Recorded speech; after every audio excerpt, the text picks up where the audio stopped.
રાણપુર તાલુકાના ધારપીપળા ગામે ધરજીયા પરિવારના આંગણે ભવ્ય મહાયજ્ઞનું આયોજન કરવામાં આવ્યું છે, જેમાં મુખ્ય કુંડના યજમાન ડાયાભાઈ કાનાભાઈ અને ધરજીયા પરિવારના 90 જોડકા દ્વારા 201 કિલો ઘી અને 151 કિલો જવની આહુતિ સાથે મહાયજ્ઞની પૂર્ણાહુતિ કરવામાં આવી હતી। સમગ્ર યજ્ઞ સંચાલન વિધાન બ્રાહ્મણ ગૌતમભાઈ જોશી સાગરભાઈ જોશી દ્વારા મંત્રોના ઉચ્ચારથી યજ્ઞ પૂર્ણાહુતિ કરાઈ હતી। એક દિવસ ધારપીપળા ગામ ધુવાડા બંધ કરવામાં આવ્યું હતું। સમગ્ર આયોજન ધરજીયા પરિવારના મુખ્ય આગેવાન ડાયાભાઈ ભુવા, બટુકભાઈ ભુવા, નતુભાઈ દ્વારા કરવામાં આવ્યું હતું।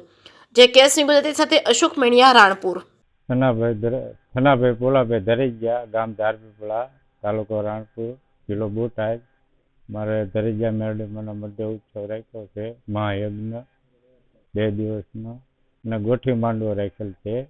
એમાં ભાઈ ડાક ડમરૂનો પ્રોગ્રામ રાખ્યો છે, ને ગામ ધુમાડો બંધ છે ગોઠી માંડવાના દિવસે, ને પ્રસાદીનું પણ રાખેલ છે।